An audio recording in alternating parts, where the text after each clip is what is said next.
Déjenme presentar rápidamente al doctor Dos Santos. Es economista doctorado por la Universidad Libre de Berlín, de Alemania. El doctor Dos Santos es actualmente experto a largo plazo y gestor de proyectos en el diálogo sobre política agrícola, Brasil, Alemania. Con más de 25 años de experiencia en desarrollo económico en América Latina y África, con especial atención a los pequeños agricultores y las pequeñas empresas. Ha publicado artículos y libros sobre políticas de desarrollo y participado como ponente en varias conferencias y congresos en numerosos países. Doctor, adelante. Buenas tardes, boa tarde. Primeiro, Marnix, onde está Marnix? Está na entrevista. Está allá. Então, uma observação, eu creio que está muito bem, muito bueno la discussão, todo o trabalho do dia, e a dinâmica, a metodologia, Argentina, Brasil, Alemanha, de uma forma muito interessante, muito complementar. Estamos fazendo algo aqui muito inovador. Está muito harmônico, incluso porque Nádia, e não será a hora, habla de futebol. ¿De verdad? Porque si el tema for el fútbol, Brasil y Argentina encuentra a Alemania, por supuesto, ¿no? Bueno, tenemos el último panel. Yo creo que ese panel será también muy interesante. Aparecieron muchas preguntas, muchos temas ya durante todo el día, y ahora tenemos la oportunidad para conversar con 3 expertos de Brasil, de Alemania, de Argentina. Yo llamo aquí para estar con nosotros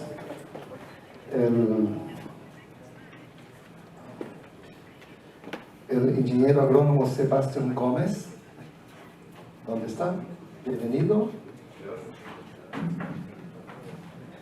El profesor Dr. Kai Punhagen. ¿Está aquí? Profesor.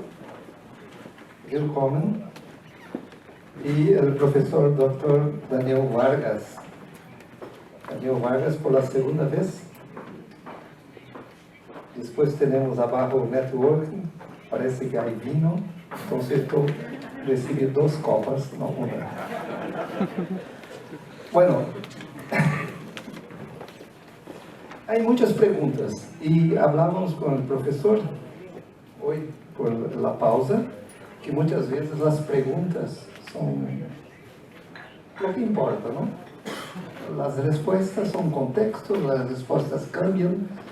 Las respuestas se construyen. Pero ¿cuáles son las preguntas correctas, las preguntas importantes? Y yo tengo algunas anotadas aquí. Nós vamos hablar nesse panel do panorama regulatório framework, en los 3 países, respecto a todo el tema del día. Los panelistas vão hablar do estado atual, un poco de diagnóstico, status quo, e la regulación en sus respectivos países. Pero algunas das preguntas que creemos que serão comentadas ou depois debatemos, incluso com a participação de vocês.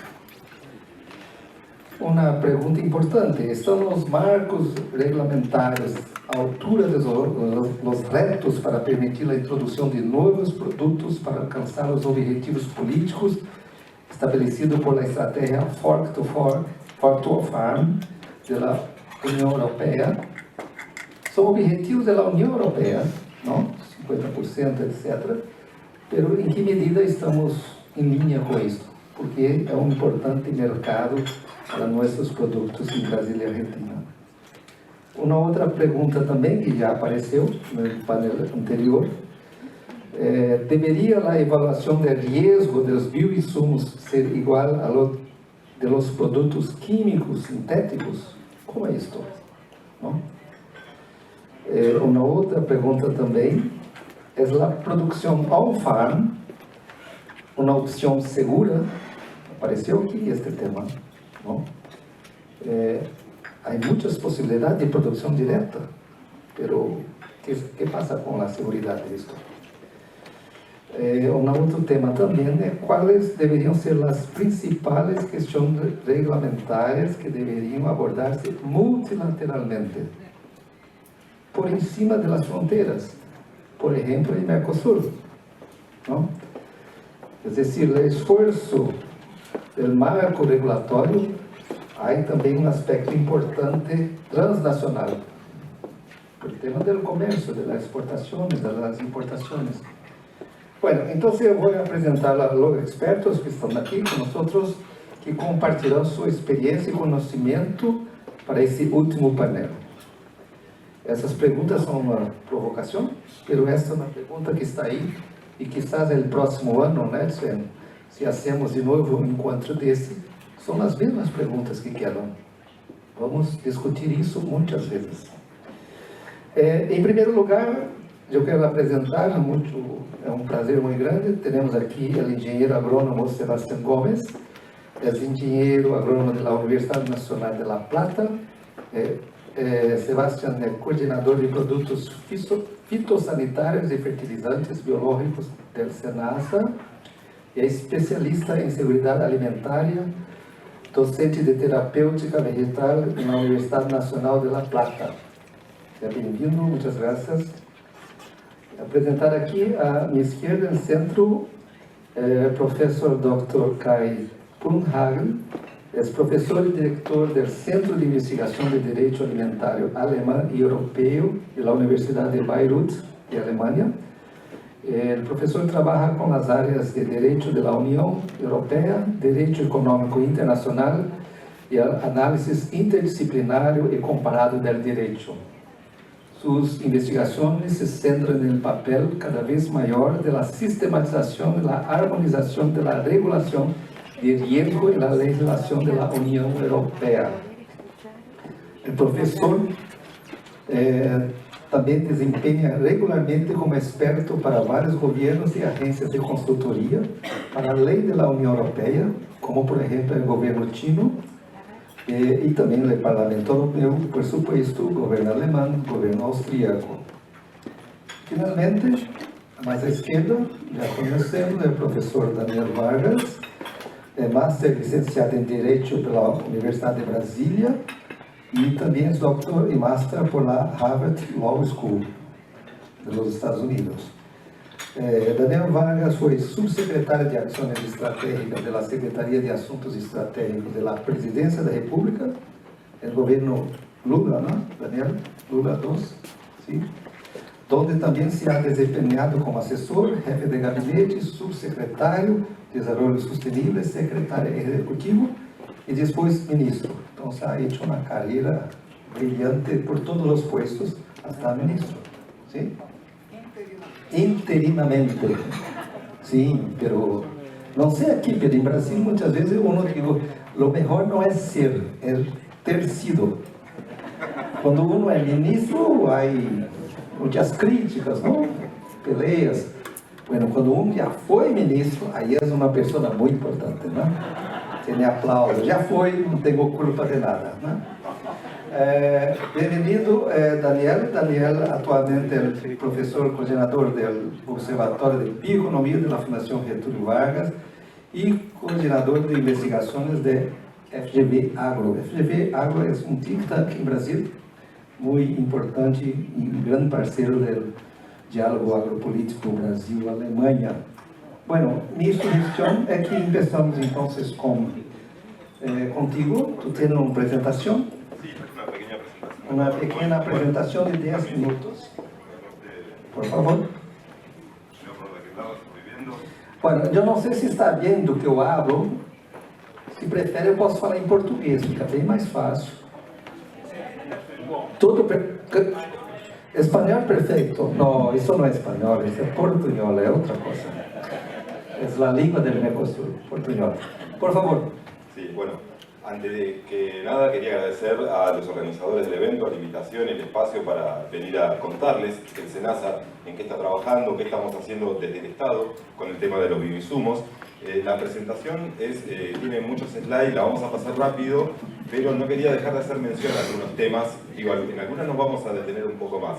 Y cosas que se estuvieron mencionando a lo largo del día, sobre todo ahora en los bloques que estuvieron precediéndonos, cosas muy interesantes. Han surgido como dificultades, se planteó en términos de dificultades, algunas cuestiones. Bueno, yo por ahí, en mi expertise, que soy regulador, vengo del ámbito estatal regulatorio, tengo una forma particular también de ver a las normas y a las cuestiones, y bueno, me he encariñado con el tiempo con las normas, y las he entendido con el tiempo a las normas, y una cosa importante que también no está de más decirlo, que las normas las interpretamos los seres humanos. Entonces, muchas normas están sujetas a la interpretación. No es que es una letra que queda ahí escrito y simplemente ese es el requisito, sino que decimos acérquense, dialoguemos, charlemos, hablemos. Algo muy importante que se dijo es cómo hacemos para que esto sea adoptado por los productores. A mí me parece, y soy docente de terapéutica vegetal de la Universidad Nacional de La Plata, que si esto no lo encaramos, no lo hacemos junto con los alumnos de agronomía, esto va a ser una tarea que va a ser casi imposible. Son las nuevas generaciones de profesionales las que tienen que estar también con el expertise y conocimiento sobre el uso de los bioinsumos, algo fundamental. Hoy también se habló sobre esta limitante para el registro. Bueno, hoy por hoy Argentina está cursando 2 consultas públicas de normas para bioinsumos. O sea, les estamos modificando, estamos trabajando, y ahora les voy a contar por qué. Pero nos parece también fundamental discutir algunos requisitos como el de la GDP para los estudios con bioinsumos, que eso en general es una gran limitante para que el registrante termine obteniendo un registro y pueda comercializar su producto. Y después otra de las cuestiones que por ahí Marmi decía, y ya prometo que arranco con la charla, hoy cuando hablan de facilitar el registro, y créanme que no lo digo con mal ánimo, pero la palabra facilitar para el regulador no está bien. Luego decimos acompañar. Usamos otro tipo de terminología. Facilitar no está bien y está bien que no facilitemos. ¿Por qué? Porque otra cosa que recién se discutió, ¿sí? Es necesario pedir más, es necesario pedir menos, y en el medio dijimos evaluación de riesgo. Tenemos que tener claro que el proceso de registro es una evaluación de riesgo, no es un trámite administrativo, no es un trámite que yo voy a percibir un arancel y ya salgo comercializando un producto. El análisis de riesgo y cómo se comunica ese riesgo con la etiqueta del producto. Si yo no tengo la etiqueta del producto, no voy a tener claro cómo voy a poder ponderar ese riesgo, ni voy a tener en claro cómo usarlo agronómicamente el producto. Entonces, por eso mismo, estos productos requieren de su regulación particular, pero requieren la regulación.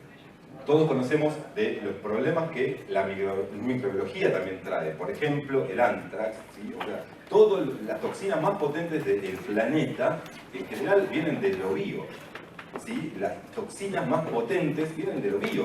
Yo digo, ¿por qué no regular? ¿Por qué no estudiar? ¿Por qué no? Sí, claro, pero lo voy a hacer coherentemente y no. Y con esto ya termino el cuento de las normas. Las normas yo las terminé viendo como socias, como una instancia donde el usuario de la norma se tiene que asociar. ¿Por qué? Porque el fin que persigue una norma es un fin que tiene un beneficio, no es un fin de limitar, sino de beneficiar y de potenciar. Esa es la finalidad de las normas. Y con eso, y ya cierro y empiezo con el PowerPoint, los quiero invitar a que participen de la consulta pública. Hay 2 normas, justamente es el momento ideal. Esta invitación nos cayó en el momento justo. Hasta el 13 de este mes tenemos a disposición de todos los usuarios, nacionales, extranjeros, de 2 normas que vamos a sacar o que queremos promulgar, que son sobre bioinsumos y biopreparados. Bioinsumos es una palabra que, digamos, es relativamente nueva para los términos que agronómicamente. Cuando yo terminé de cursar en el 2000, no hablábamos de bioinsumos.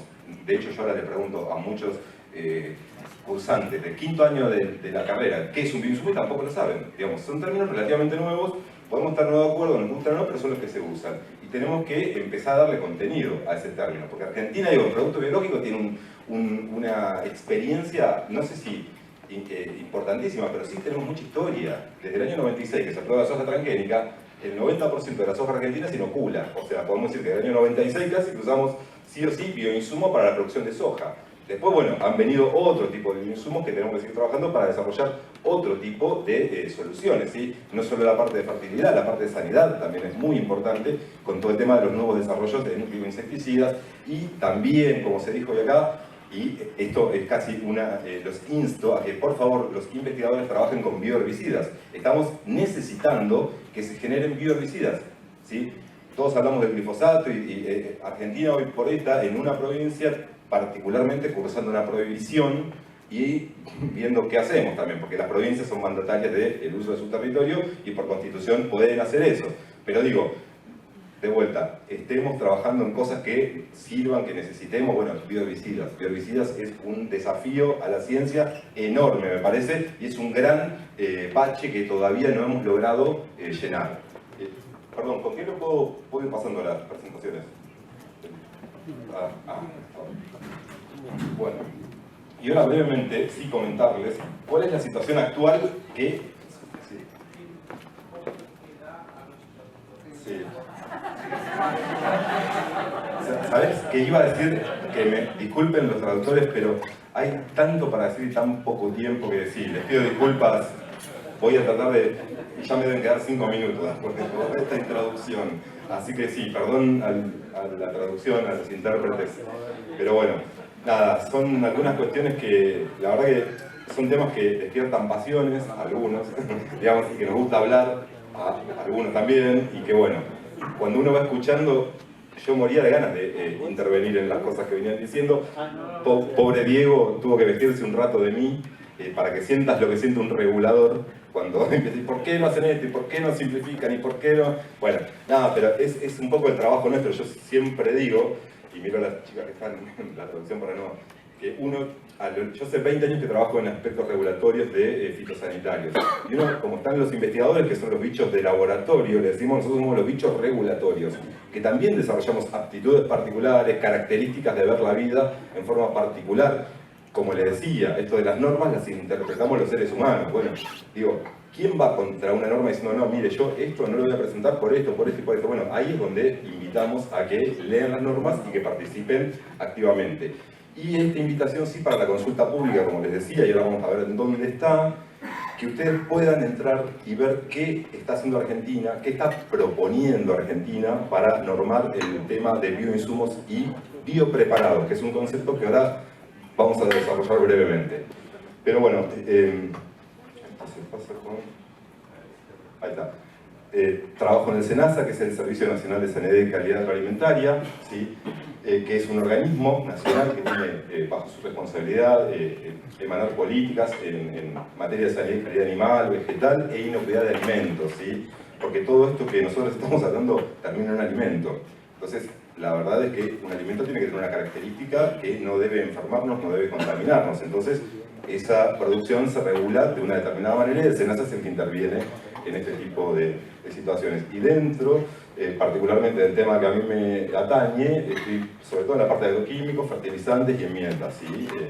Básicamente la parte terapéutica vegetal. Hoy estoy coordinando la parte de terapéutica vegetal. Bueno, básicamente, como les decía, me he vuelto un defensor de los registros. ¿Por qué ese registro? Porque, bueno, es un proceso legal, científico también. El proceso de registro es un proceso científico, no es únicamente, como les decía hoy, una cuestión administrativa y arancelaria, sino que nosotros analizamos información científica que presenta el registrante para dar o no lugar a esa solicitud de registro, ¿sí? Donde, y esto las empresas lo conocen muy bien, acá tenemos algunas, se piden un montón de datos, un montón de información que tiene que ver justamente para evaluar el riesgo del producto sobre el usuario, sobre los animales, sobre el ambiente en general, y evaluamos también la eficacia agronómica, cómo funciona. Tenemos un montón de datos de productos que son muy buenos o muy buen perfil agronómico en un lugar, lo saco de su lugar, lo meto en otro lugar y completamente diferente. Nos pasa lo mismo con cepas, con aislamientos. Tenemos aislamientos que son hiperactivos. Cuando uno los formula, pierde su actividad. Digo, en esto la formulación también es un paso clave y la formulación se estudia ¿cuándo? Cuando uno registra un producto. Entonces digo, ¿por qué la importancia del registro? Bueno, por todas estas cuestiones. Y de vuelta, yo no creo que esto vaya a reemplazar a lo químico, no porque no quiera. Por ahí sí me gustaría, pero digo, me parece una utopía. Por lo menos propongo, bueno, vamos reemplazando y vamos trabajando en conjunto. Que en la medida que podamos demostrar que los beneficios son superiores, van a optar por el biológico y no por el químico. Digo, no es cuestión de prohibir y de restringir, sino es cuestión de convencer. Yo pienso que si en la medida que estemos convencidos de que es posible, ese, por lo menos no digo reemplazo, sino esa coexistir de esas dos tecnologías, y que podamos demostrar al productor y que por qué el beneficio es mejor, y mirá cómo está tu ambiente, y mirá cómo están los benéficos, y mirá esto y mirá el otro, después no va a haber que ni decir, ni proponerlo, porque directamente le van a decir, no, tráeme un biológico y aplica eso directamente. Y vuelvo a los herbicidas, se vuelvo al gran desafío. Y bueno, como les decía, es un proceso científico, legal y administrativo, no es únicamente una cuestión administrativa hacer un registro. Bueno, analizamos un montón de propiedades y acá quería contarles brevemente un hito que me parece a mí que fue el que un poco le dio inicio a la palabra o a la idea, a la identidad de los bioinsumos, que es lo que organizó el ICA, un taller sobre institucionalidad, desarrollo, regulación, comercialización de bioinsumos. Lo leo rápido porque es un título. Que después de esto, rápidamente, Argentina toma como referencia este hecho y genera un ámbito de discusión que es el CABUBA. Y créanme que esto también es algo novedoso, que desconozco si en otros países existe, pero me parece que para Argentina fue algo que ayudó a potenciar el tema de los bioinsumos, que es un comité asesor en bioinsumos de uso agropecuario, integrado en forma mixta por públicos y privados, ¿sí? Y dentro de los privados teníamos, sobre todo las empresas, que son las interesadas, pero dentro del sector estatal teníamos muchos investigadores, ¿sí? Y que muy pocos conocían las regulaciones. No digo que esté bien y que esté mal, no es un juicio de valor, sino que es un análisis de situación. Y se enteraron de que había regulaciones y que mucho de lo que ellos investigaban después tenía que terminar adecuándose a otros ítems que son los que la norma exige. Siempre decimos, no investiguen para la norma, pero sí investiguen teniendo en cuenta la norma, porque eso les va a asegurar o ayudar a que todo lo que están generando sea, o en parte, posible usar para un registro, ¿no? Entonces, bueno, se armó este comité, que para mí fue una novedad, algo novedoso, porque muy rápidamente, en el mismo año que se hizo, se armó el comité, en el mismo año de lo del Hotel Castelar, se armó el comité, y empezamos a discutir internamente y a pedir cosas que tuvimos 2 años, por ejemplo, para que se logre la reducción de aranceles para el registro de bioinsumos.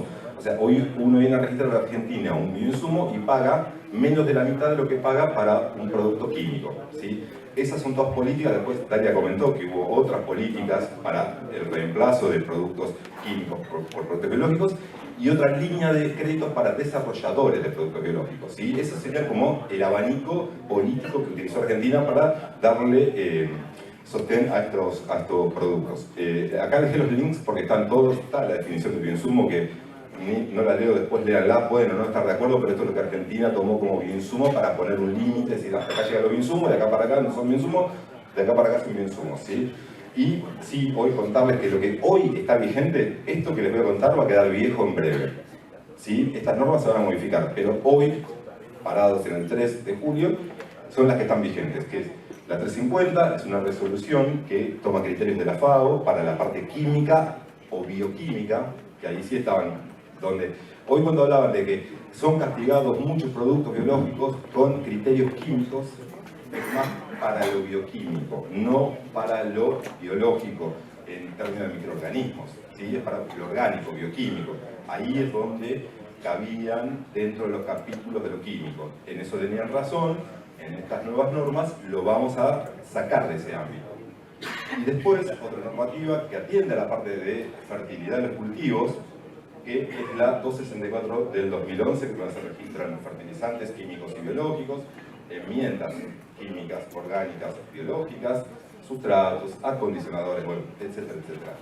Estas dos normas están siendo modificadas, estamos sacando toda la parte bio de estas normas y estamos poniendo a consulta pública, y los invito de vuelta, y no queremos ser los responsables únicos de hacer la norma, sino que los invitamos a participar. Las normas las hacemos los usuarios y los reguladores.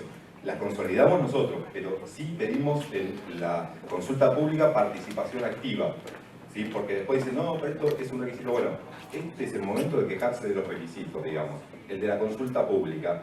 Participen, créanme, estamos leyendo todo el tiempo las contribuciones y las tenemos en cuenta. Y rápidamente contarles, este es el sitio donde van a encontrar esta página de SENASA, en principio, poco amigable, es una realidad. Hasta el 13 del 7 va a estar disponible como para que hagan aportes, y acá abajo van a ver este circulito que dice consulta pública, ¿sí? Cuando entran ahí a consulta pública van a encontrar estas dos consultas, la 461 y la 460. Una es de bioinsumos, como acá lo podrán ver, y la otra es de biopreparados. Si quieren, después por mail seguimos discutiendo la diferencia entre uno y otro, pero ahí lo van a tener claro en las normas a qué apuntamos, a qué segmento de productos apuntamos en cada una de estas categorías. Bueno, iba a hablar un poco de las cosas que se están incorporando, no importa porque seguramente cuando las vean son más que obvias. Una de las grandes cuestiones que estamos incorporando es el registro de macroorganismos, que Argentina no contaba hasta el día que salga la norma esta con un registro de macro, de artrópodos. Hoy, en realidad hoy no, sino cuando salga la norma sí vamos a tener esa posibilidad. Semioquímicos de base biológica, o sea, toda la feromona que nosotros venimos registrando y tenemos requisitos de síntesis. No tenemos requisitos hasta que salga esta norma para feromonas en base biológica. O sea, lo vamos a tener brevemente. Fitorreguladores lo mismo, le damos intervención. La 350, la norma de registro, impedía el registro de transgénicos. Decía transgénicos, pero voy un poco más allá, con las nuevas técnicas de hibridación, editados, etcétera, etcétera. Estamos dando lugar en estas normas para que sí lo puedan realizar. Biopreparados, que es un concepto más intrapredial y casero, no es el de uso propio que estamos hablando hoy, sino que tiene que ver con productos con un menor nivel de tecnificación para su preparación. No es despectivo el comentario, sino que es un producto que requiere un menor nivel de tecnificación para su preparación. Lo paso rápidamente y les voy a dejar estos algunos ejemplos. Ese es un sistema que tenemos preparado muy parecido a lo que los hermanos de Brasil han hecho, y no que nos estamos copiando, sino que estamos siguiendo sus pasos, que seguimos en eso, y nos parece muy interesante lo que están haciendo y lo vamos a reproducir. Y este es mi correo electrónico. Gracias por la atención, disculpen la velocidad, pero bueno, nada,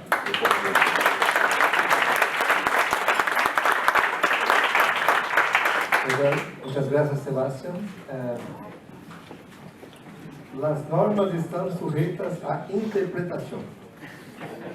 Dijo Sebastián que el perife de las normas, que hace las normas están sujetas a interpretación.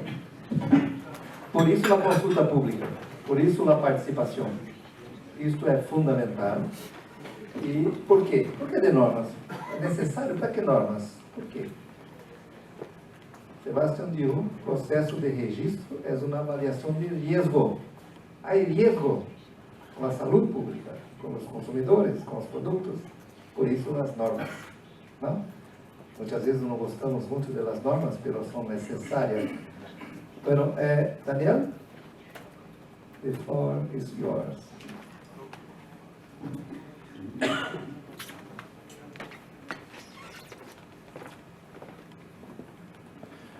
Muchas gracias otra vez por la invitación. Un gusto participar, conocer a mis colegas acá. Y voy a intentar presentar no apenas cuál es la situación de la regulación de los bioinputs, de los bioinsumos en Brasil, pero qué me parecen ser las cuestiones fundamentales que están en el debate público brasileño en este momento. Y creo que para comprender esos problemas es necesario entender de dónde venimos para llegar hasta las discusiones que pasan en términos legislativos y regulatorios en el país. Y yo creo que la discusión en Brasil sobre la regulación de los bioinputs es un resultado de una tensión entre dos movimientos o dos tendencias. De un lado, hay un movimiento de expansión, de estímulo, de adopción de bioinputs y de experimentación y de continua expansión de las posibilidades que eso crea para los productores, para la sostenibilidad en el país. Y del otro lado, hay un movimiento creciente, sobre todo desde 2020, de restricción, de contención, de riesgo, como se dice. Y por eso mismo de establecer un conjunto de cuidados para que la experiencia de los bioinputs no acaben creando problemas que van a macular, a perjudicar todo el sistema de innovación que se estableció en el país. Y lo que voy a hacer ahora en algunos minutos es presentar los retos básicos de esos dos movimientos, en qué momento estamos. Yo empiezo con el movimiento de expansión. Me parece que el origen de este movimiento está en los años 2000. En aquel momento es la primera vez que por lo menos yo tengo conocimiento de un movimiento social de bases de la agricultura orgánica. Y que era también el momento en que un gobierno de izquierda popular llegaba al poder. Y este movimiento creó una prioridad que por su vez llevó el gobierno a aprobar una ley nacional de la agricultura orgánica en el país. Y la idea era regulamentar, establecer las características básicas de lo que sería esa producción agroecológica, que por su vez serviría como un estímulo para que políticas públicas concentraran su atención en estas características de producción. Y esta ley fue aprobada en 2002. Y luego empezó un movimiento, una discusión en el país de cómo establecer un decreto que le iría a regulamentar. Y los movimientos populares desde este momento clamaban, pedían que hubiera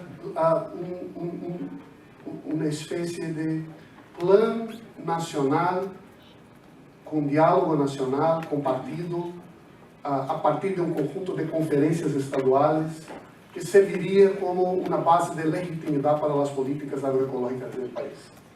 En 2012, finalmente el decreto fue aprobado por el gobierno, que establecía las bases institucionales de lo que sería el Plan Nacional de la Agroecología Brasileña, construido a partir de la participación popular.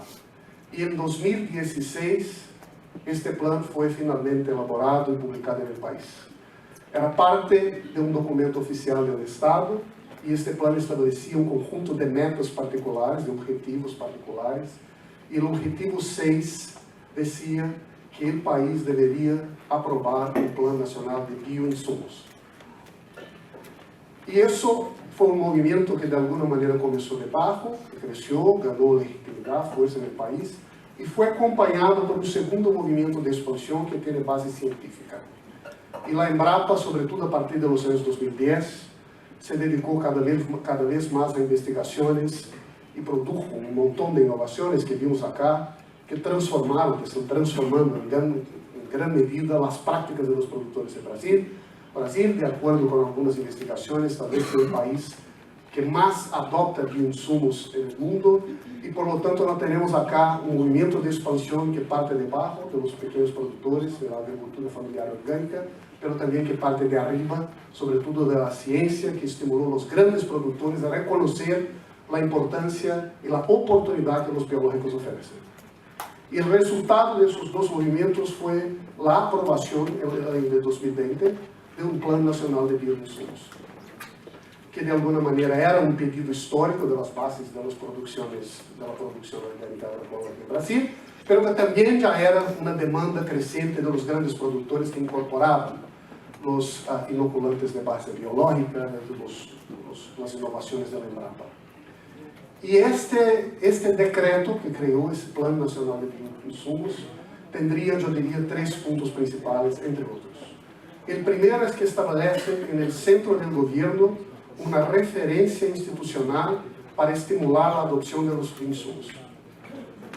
La segunda característica es que crea o estimula la creación de líneas de crédito subsidiadas que irán, por su vez, estimular los productores a tomar este dinero para construir sus fábricas, en sus haciendas, en sus propiedades, o ampliar su producción. Y tercero, que crea un sistema de publicidad de todo lo que funciona, de todo lo que ocurre en este campo de los bioinsumos. Y una de las cosas que pasó rápidamente a ocurrir también en este momento en Brasil fue que los estados nacionales, Brasil es una federación, empezaron a aprobar sus leyes estaduales de estímulo a los bioinputs. Entonces, tenemos acá un gran movimiento que es al mismo tiempo popular, científico y de policy oriented, de las leyes, en el plan nacional y estadual, que hizo, me parece, que Brasil se tornara, tal vez, una de las principales fábricas diseminadas de bioinputs del mundo. El país se convirtió en un laboratorio de experimentación biológica. Casi todos es un exagero, pero una parte significativa de los productores en el campo producen ellos mismos sus propios bioinputs.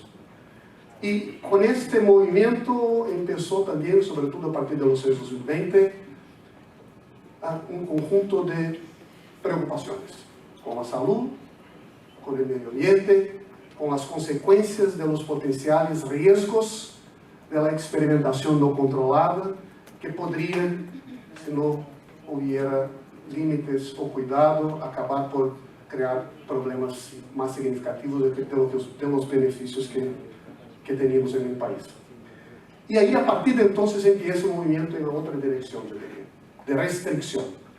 Una regulación que no tiene la intención solamente de expandir, pero de controlar. Y hay entonces una discusión en el país sobre de qué manera sería posible establecer una regulación que de hecho separara las cosas para crear límites para lo que se hace en la facienda, pero al mismo tiempo que no paralizara por completo este estímulo de innovación que ya existe diseminado en el país. Y la regulación que entonces empezó el país a discutir en la Cámara de los Diputados, en el Senado Federal, en el Ministerio de Agricultura, me parece que parte, a pesar de las diferencias particulares, de tres principios comunes y que me parecen innovadores y distintos de las otras formas de regulación que tenemos en el país. El primer principio es que en vez de presuponer el riesgo del nuevo bioinsumo, se presupone el beneficio. Segundo, que en vez de presuponer el productor del bioinsumo como una amenaza a la salud, al medio ambiente, se presupone el ser un colaborador.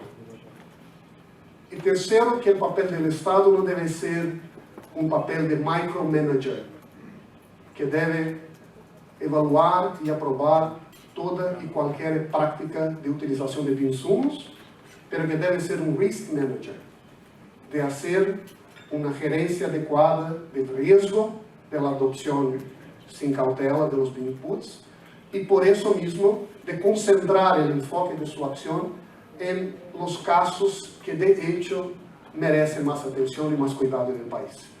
Y por lo tanto cambiar la manera del Estado lidar con los bioinputs en el país, para que el Estado aprenda a establecer jerarquía de prioridades y invitar a los productores a ser un colaborador con la prestación de informaciones, para que todos de alguna manera caminen en la misma dirección de incorporar prácticas que sean mejores, al mismo tiempo combatiendo las que parecen ser las amenazas más significativas.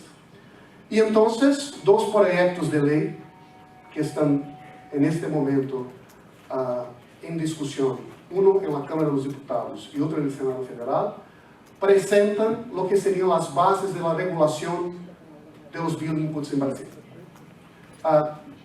Los dos proyectos tienen características particulares, pero en general todos parten de las mismas, de estos principios que acabo de indicar, y tienen más o menos las mismas prioridades. Y la primera cuestión que está en el centro de la regulamentación, de la discusión, es cómo el país debe tratar on-farm production, la producción de los inputs en las propiedades del campo. Y lo que los dos proyectos sugieren es que debería el país establecer cuáles de las prácticas serían de riesgo bajo. Y ahí hay maneras distintas de decir eso. Uno de los proyectos establece que riesgo 1 sería el riesgo que se caracteriza por esas características tal. El otro dice que habrá una comisión particular para establecer cuáles son los riesgos. Pero la idea es, las prácticas calificadas como de riesgo bajo estarían liberadas para los productores continuarem a su proceso de producción en la hacienda. Las demás prácticas, caracterizadas como de riesgo medio o elevado, 2, 3 o 4, ya necesitarían un proceso de regulación y de aprobación particular. Riesgo 1, no hay siquiera la necesidad de notificar al Estado. Cada productor hace lo que quiera. Y riesgo 1 serían los microorganismos o los ingredientes previamente aprobados por una lista pública establecida por el gobierno según la ciencia y los mejores estándares internacionales. Entonces sería la manera de garantizar la seguridad. Y los demás serían regulados. En relación, hay una diferencia entre los proyectos, pero una idea complementar sería que el productor, en el proceso de desarrollo de los bioinputs, debería contar con la responsabilidad, el apoyo y responsabilidad técnica de un especialista, que debería tener una formación adecuada de cómo trabajar con biológicos y que debería ser certificado en el gobierno.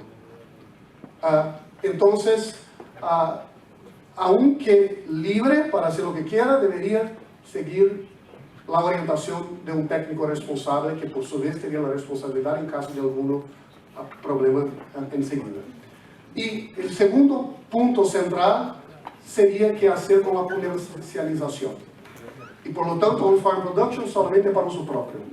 La comercialización de los bioinputs tendría un sistema de regulamentación que sería mucho más exigente, más calificado, y en este caso sería necesario un análisis previo de riesgo del gobierno para que la actividad funcionara.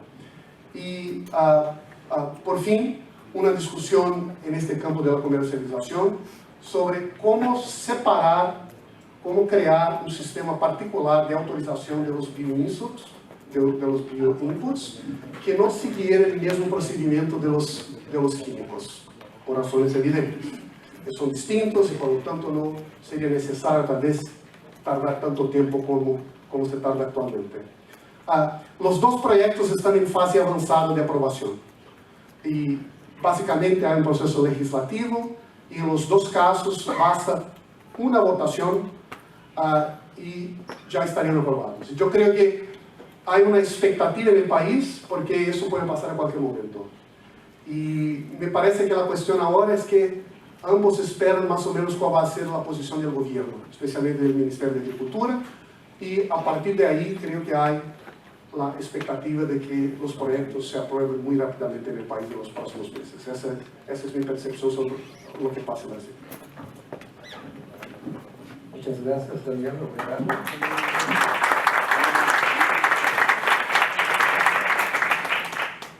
Bueno, una explanación muy didáctica, ¿no? Muy clara. Solamente un destaque, es un longo proceso de construcción. Empieza en los 2000 y llegamos ahora en 2023.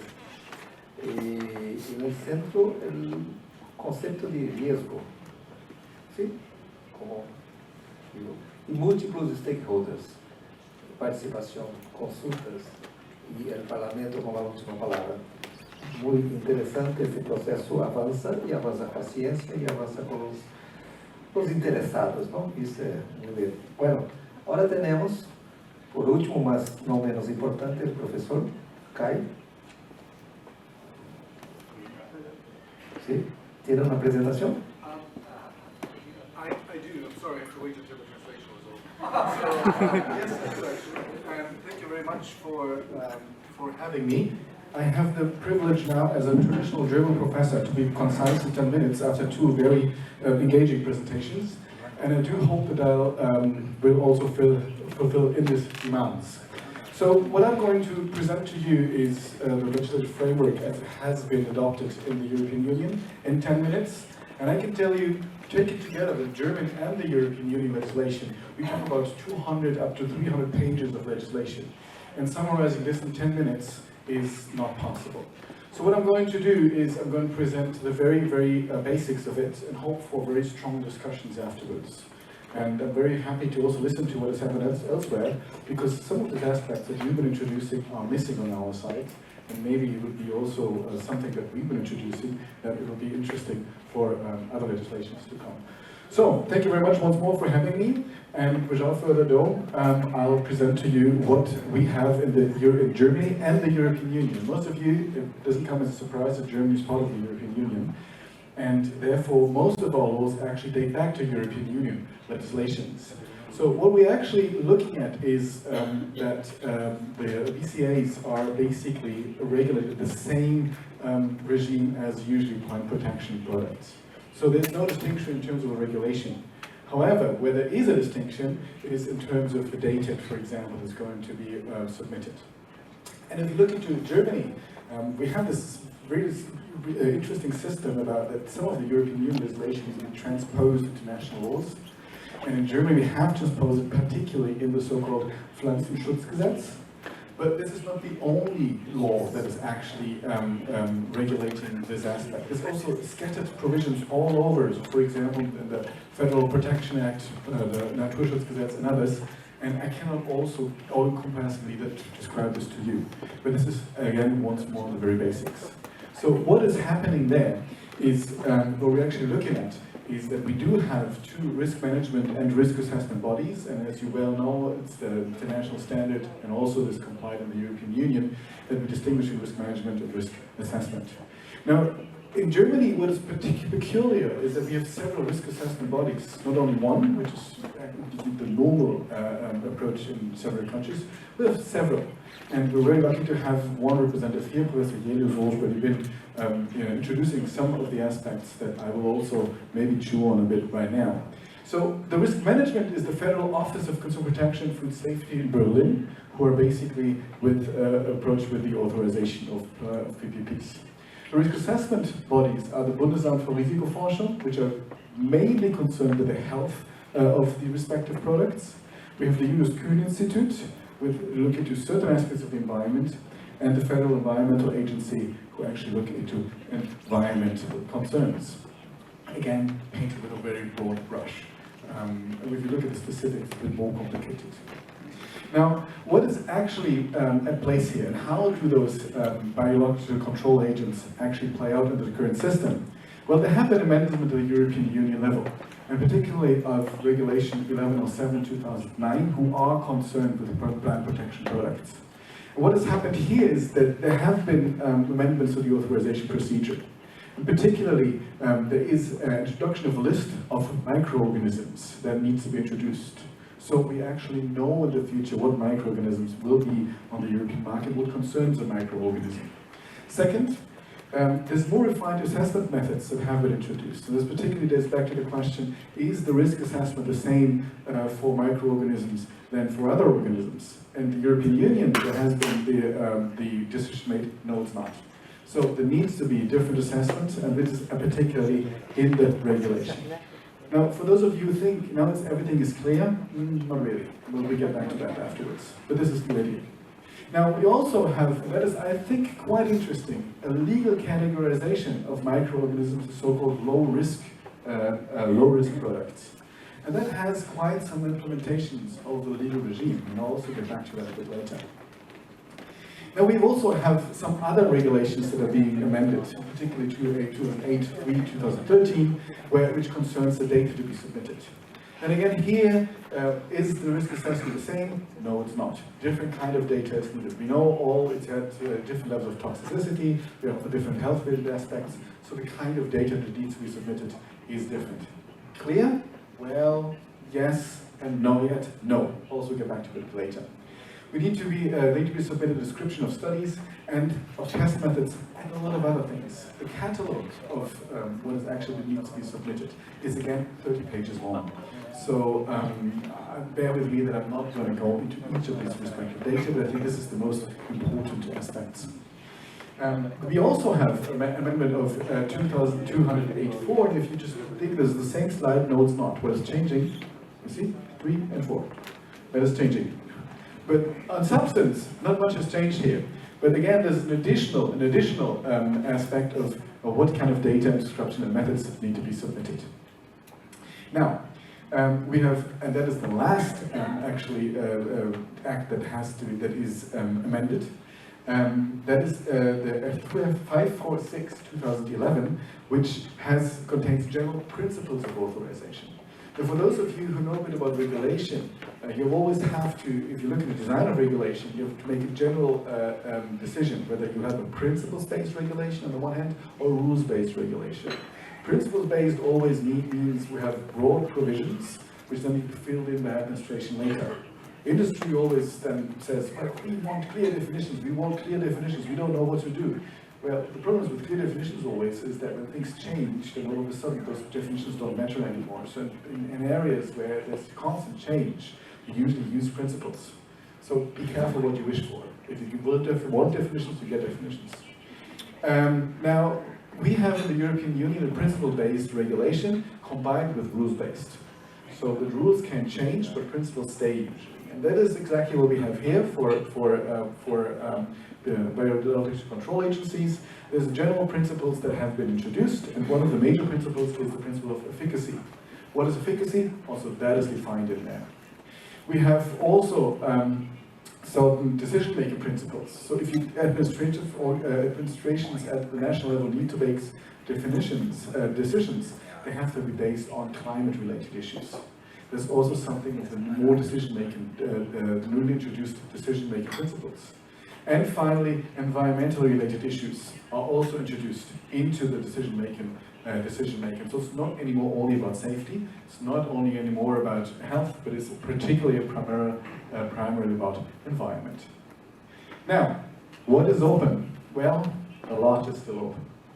And just to summarize some of the aspects, and I'm really happy and hope for a thorough discussion now later on, is if you now look into what is actually happening here, we have no benefits assessment in the whole regulation. And that's, I'm happy to learn that in Brazil it's a bit different. It's quite surprising that we don't have any, because the reason for the introduction of DCA is particularly because we assume some benefits. But the benefits themselves are not spelled out and are not tested for. So it would be interesting when we look into particularly about acceptance of farmers and acceptance of consumers. And that mostly is identified as a major hurdle. That we do also point out benefits, but the Europeans never learn about this because Europeans are always concerned with risks and they're all fearful and they all think that things are happening on the bad side. But if you really want to also convince farmers and consumers, we need to talk about benefits. None of them mentioned in the current regulation. Another question is what happens on the ground. The major controls of the end product of foods is done with the food control operators. And it also, the European Union system, the major control is done with food business operators, so with industry and not administration. How shall they apply these new rules if they look at the final product that comes from the respective fields? If we categorize those microorganisms as low-risk products, generally speaking, how does it reconcile with the fact that GMOs are considered high risk in the European Union? So on the one hand, we have a high-risk product in the European Union, which is then, under certain circumstances, classified by law as low-risk product, which is a bit of an interesting classification. If one looks into what is happening with new plant breeding technologies, the categorization is similar, but it's still not through. So let's see, there is some kind of tension here. Then, if you look into the data, which methods are actually concretely used? That's still up to debate in the European legislation. And Mr. Giller said, well, at the moment, we're still in the phase of trying out which actually works and which doesn't work. So they're still not concrete enough. And the next question is how to reconcile the small markets with approval costs. And that is actually, I think, the major burden. If we do want to have these products on the market, as we know also from the GMO debate, as soon as you approve certain products, only big companies can actually, with a large market share, can afford to go through approval procedures. But if you then go via the small markets, and microorganisms are usually looking into small markets, then there's probably going to be a problem of investments into exactly these products. So there's a mismatch between the regulation and the effect of the regulation. Thank you very much.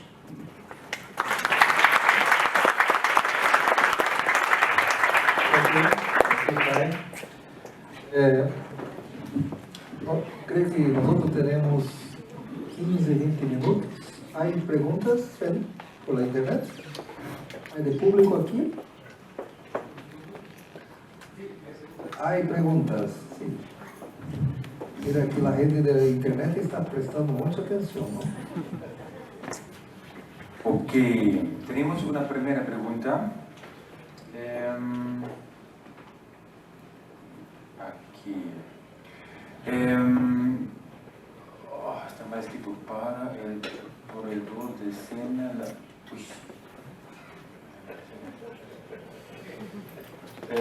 sí, algunas inconsistencias en la formulación, pero voy a intentar.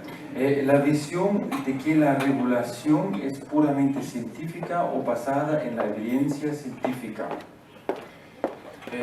Ejemplo, en la Unión Europea existen cerca de 25.000 lobbyistas registrados, muchos de ellos especializados en agricultura y química.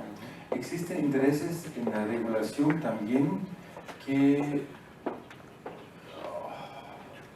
no son posibles. ¿Solachar?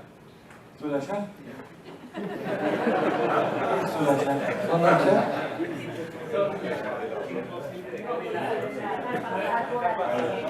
Pasar por alto. Tiene piedad de los brasileños, ¿no?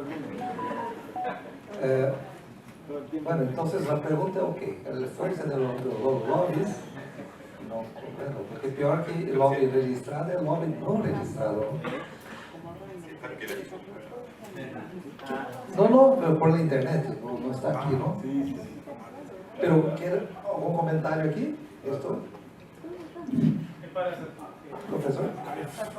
Para mí. ¿Podés repetirla la pregunta? No, momento. El profesor va a hablar sobre esta pregunta. La visión de que la regulación es puramente científica y basada en la evidencia científica. Por ejemplo, en la Unión Europea existen cerca de 25.000 lobistas registrados, muchos especializados en agricultura y química. Si existen también intereses en la regulación, que no es posible soslayar. Am I supposed to say something now? I'm a bit uncertain here, but if I got the statement right, and I hope I interpret the statement as a question in the sense that is that really scientific regulation what the European Union does, or are we not guinea pigs of lobby organizations? I think that's basically what was behind the question or the comment. Well, from a legal perspective, first and foremost, the legislator is not necessarily tied to science. The legislator can do whatever the legislator wants. That is why it's elected, and we live in a democracy. If you talk about regulation, so that is the application of legislation, then there's a slightly different approach. In regulation, that's indeed the case that we have in the European Union, the idea that regulation, at least in the food sector, needs to be science-based. And we do also have for legislation in the European Union the idea that it needs to be science-based, so the Commission needs to base their approvals on sciences, their proposals on science. The Council and the European Union shall also do the same thing, but again, they can't decide otherwise if they want to. So if they decide also theoretically in terms of lobbying organizations, they can do that, what they're elected for. So that's first from the legal side. Now, is that the case that the European Union is all just driven by lobbying organizations and nothing else?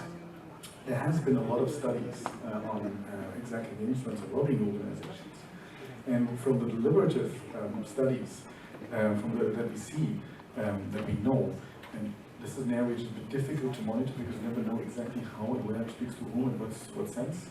What we know from the deliberative democracy models is that the influence is not as big as one may think, because by the end of the day, there's so many control checks and backs in the legislative process that it is very difficult to monitor this all the way through. So the answer to this is it a legal obligation? No. Is it factually happening? Unlikely. Thank you. Thank you. Sebastian? Pienso haber entendido la pregunta también como el compañero. A ver, nosotros obviamente que la información que tomamos como para avalar determinados usos de los productos, consideramos que es información científica basado en criterios para hacer una evaluación, un ensayo a campo, ¿sí? No entendí un poco lo de los lobistas, entiendo que habla más de la representación privada ante el Estado y en la toma de decisión. A ver, nosotros, por la experiencia mía, yo hace 20 años que trabajo en el SENASA y créanme que si ustedes pueden percibir algún tipo de diferenciación entre cómo uno evalúa algo de una empresa o de otra, no es el caso mío, digamos. Si uno ve la aprobación, en general el tamaño de la empresa es independiente de la cantidad de productos que ha aprobado, tiene que ver con la calidad de la información que aporte el registrante y que se adecue a lo que le estamos solicitando. Nosotros tenemos una figura que es un director técnico. Toda empresa tiene un director técnico, ingeniero agrónomo matriculado, que se hace responsable por la información que presenta ante el regulador y da respuesta. Yo lo puedo llamar y preguntar y seguir el diálogo por escrito o en persona, pero digamos, no entiendo que esa por ahí es la figura con la que podría relacionar al lobista. Pero, digamos, no entiendo bien, digamos, en cuanto a la toma de decisiones está en función de la información que presenta el registrante. Es eso lo que podría decir, no tiene que ver con la presión a la que uno lo sometan o con las opiniones que tenga tal o cual persona o científico inclusive, ¿no? Sino que el regulador tiene claro qué es lo que tiene que solicitar y según la norma y el producto uno puede o no otorgar ese permiso. Carlos, ¿puede ser otra pregunta en ese sentido? Para la última. ¿Existe la posibilidad de que las normas de registro en el Mercosur puedan ser únicas en algún momento? O, por ejemplo, ¿no existen convenios de reconocimiento entre el SENASA y el mismo organismo en Brasil?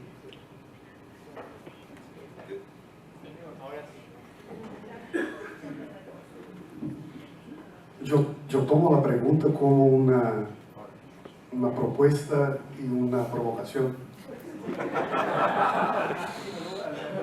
Un estímulo para que los países del Mercosur colaboren e intenten crear estándares o políticas comunes que faciliten el proceso, que establecen un proceso común, compartido y de aprendizado con las diferencias también, para que tanto la seguridad de los bioinputs como el mercado de los bioinputs crezca de una manera que el país o los países pueden ser al mismo tiempo más sostenibles. Me gustaría llamar la atención, y aquí tiene un poco que ver con la primera pregunta, que es un tema que está en discusión en Brasil en este momento y tal vez sea interesante porque hay polémicas y hay discusiones en el país y tiene un poco que ver con la idea de la regulación que ahora se pretende para los bioinputs. En diciembre, Brasil aprobó una ley que cambia el proceso de fiscalización de las actividades de los productores. Y se llama la ley del autocontrol, que no es lo mismo que self-regulation. No es que cada empresa o cada sector puede establecer su propia regulación. La regulación es una, es nacional. Pero se cambia la dinámica de relación entre el Estado y el productor para que los productores, para que se estimule un proceso de colaboración en que, de un lado, los productores se comprometen a presentar informaciones, datos, para una grande base pública del Estado, y esos datos incluyen todos los bioinputs que utilizan, la manera como utilizan, e incluso otros productos o otras actividades que no tienen que ver con bioinputs. Y por su vez, cuando hacen eso, se crea una tendencia, una expectativa de que el Estado, durante su proceso de fiscalización, deberá presuponer la buena fe, la buena intención del productor de hacer la utilización de los productos de una forma adecuada. Y por eso, si algún fiscal, si la policía ambiental, por ejemplo, visita a un productor y el productor haya antes compartido todas las informaciones con el Estado, él tendrá la oportunidad de recibir una advertencia, una orientación para que cambie sus prácticas. Entonces, es una manera de intentar crear una dinámica colectiva de aprendizado colectivo en que el Estado funciona como un gestor de riesgo, porque va a tener mucho más informaciones de todos los productores de todo el país, al mismo tiempo que el productor tiene, digamos así, una chance de aprender y corregir sus errores desde que actúe en buena fe. Una vez, no dos o tres, porque ahí naturalmente, si insisten errores, pueden sufrir las sanciones.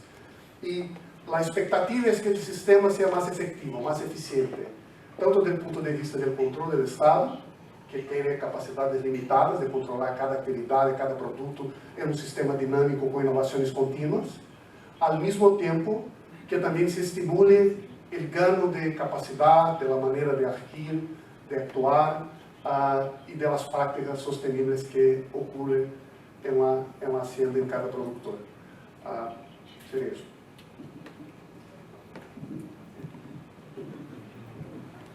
¿No hay más preguntas aquí del público? ¿Atrás? ¿Sí? ¿Cómo hace Brasil para hacer un control policial de las aplicaciones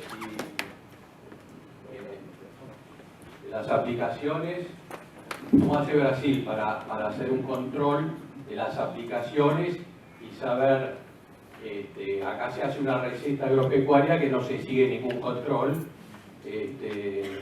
así que quería saber qué implementaciones tienen allá en Brasil? Hoy, ¿cómo funciona? Hay un sistema nacional de control. Y ese sistema funciona con base en la estrategia del comando de control.